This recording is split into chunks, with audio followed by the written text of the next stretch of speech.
Hello friends, రేపటి complete episode ఇప్పుడు ఈ వీడియోలో చూడండి. ఇక శంకర్ మాట్లాడుతూ, ఒక్కసారి బైక్ రిపేర్ చేసినందుకు మా కోసం ఇంత హెల్ప్ చేస్తారా? నిజంగా మీరు చాలా గొప్పోళ్ళు అంకుల్ అని శంకర్ దండం పెడుతుంటే, మీరు నాకు దండం పెట్టడం ఏంటి సార్? మీరు నాకు చేసిన హెల్ప్కి మీకు ఇది చేసిన తక్కువే సార్. మీకు చాలా సెంటిమెంట్ ఎక్కువ అనుకుంటా.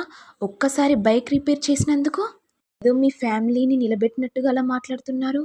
అప్పుడు యాదగిరి మనసులో, నిజంగానే నా ఫ్యామిలీని మీరే నిలబెట్టారు. ఇక గౌరీ మాట్లాడుతూ, అంకుల్ మీరు సరే పరిచయం కాబట్టి మాకు హెల్ప్ చేశారు. మరి ఆయన ఎందుకొచ్చారు? నేను ఆయన దగ్గరే పనిచేస్తున్నాను మేడం. ఆయన నా యజమాని. మరి నన్ను మేడం అని ఎందుకంటున్నాడు?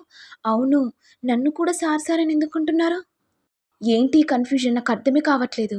ఏం లేదు, మిమ్మల్ని చూస్తే అలా మేడం సార్ అనాలనిపిస్తుందేమో. ఇక జెండే రాగానే ఆ యాదగిరి, ఇప్పుడు నీకు ఏం భయం లేదు, ఇక వాళ్ళు మీ జోలికి రారు. Thank you so much sir. ఏ ముహూర్తంలో ఏ గుడిలో కలిసామో కానీ మాది మీ చేతుల మీదుగా తీసుకున్నాం. ఇప్పుడు ఈ ప్రాబ్లం నుంచి మీరే మమ్మల్ని బయటపడేశారు. ఇక గౌరీ మాట్లాడుతూ, అవును సార్, మేము అసలు ఎక్స్పెక్ట్ చేయలేదు. మీకు ఎలా థ్యాంక్స్ చెప్పాలో అర్థం కావట్లేదు సార్. అప్పుడు శంకర్ మాట్లాడుతూ, స్టేషన్ని మొత్తం దడదడ పెట్టించారు కదా సార్. కొంప తీసి మీకేమైనా భాష లాంటి ఫ్లాష్ బ్యాక్ ఉన్నదా ఏంటి? లేదు, అంతకంటే పెద్ద శక్తి నాకు మనసులో ఉంది. అప్పుడు ఇప్పుడు ఎప్పుడైనా అది నన్ను నడిపిస్తుంది. ఏంటి సార్ ఆ శక్తి? శక్తి కాదమ్మా, ఒక భక్తి. అతని గురించి చెప్పాలంటే అసలు టైమే సరిపోదు. సమయం వచ్చినప్పుడు అంతా మీకే అర్థమవుతుంది. అప్పుడు గౌరీ నవ్వుతూ, ఓకే అండి. మిమ్మల్ని చూస్తుంటే బాగా తెలిసినట్టు, ఏదో మాట్లాడినట్టుగా అనిపిస్తుంది కదా. సేమ్ ఫీలింగ్ అండి. గుళ్ళో కాకుండా మనం ఎక్కడో కలిసినట్టు అనిపిస్తుంది, కానీ గుర్తుకు రావట్లేదు. అప్పుడు జెండే మాట్లాడుతూ, ఈ ప్రపంచం చాలా చిన్నది.